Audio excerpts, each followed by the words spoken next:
just building on the video you saw about kicking a football, applying a force, making that football with a particular mass accelerate to a particular velocity based upon the force and the mass. Okay, that's Newton's second law. Shown right here is an astronaut applying a force to a wrench, and the wrench is going to move in that direction, accelerating to some constant velocity. And remember, according to Newton's first law, that wrench is going to keep that velocity unless acted upon by some sort of unbalanced outside force. So the stronger the force, in physics there are a lot of equations like this.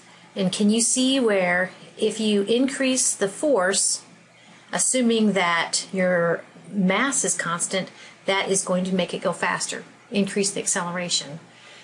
Similarly, same with the same force, the greater the mass, the less acceleration. Similarly, if we increase the mass but keep the force the same, if we increase the mass, notice that the mass, which I've now increased, times the acceleration has to equal some constant.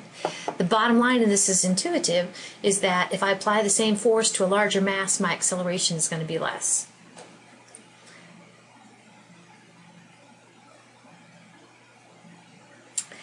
So we feel a force as acceleration occurs. I have two examples of acceleration here.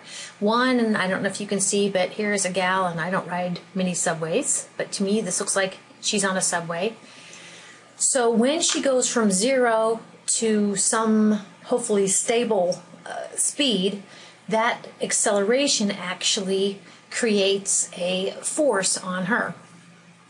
Similarly, when you're in an elevator, it's that when it goes from standing still to some velocity, hopefully constant velocity, that's when you feel the force. And you feel a force when it's going constant velocity and it suddenly stops. Okay, so just something to think about, practical things.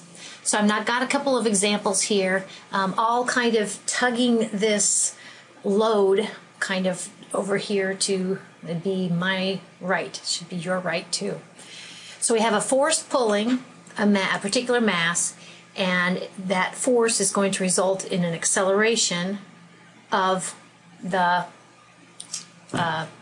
parcel. So notice then, if we go ahead and double the force, we got some help here. So if we double the force by having two people, notice what that will result is doubling the acceleration, assuming that we keep the mass the same. So this is F is equal to ma. If we take 2 times that, then that is going to double our acceleration, keeping mass the same. Here's one more for you. We go back to just one person pulling, and now that one person pulling is pulling with the same force,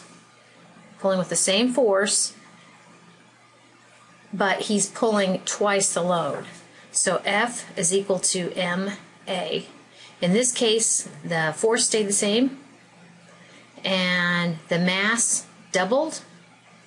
And if you double the mass in order to keep this, what we say, product or multiplication the same, you're going to half the acceleration, and that's exactly what you see here. So that's how they're all related.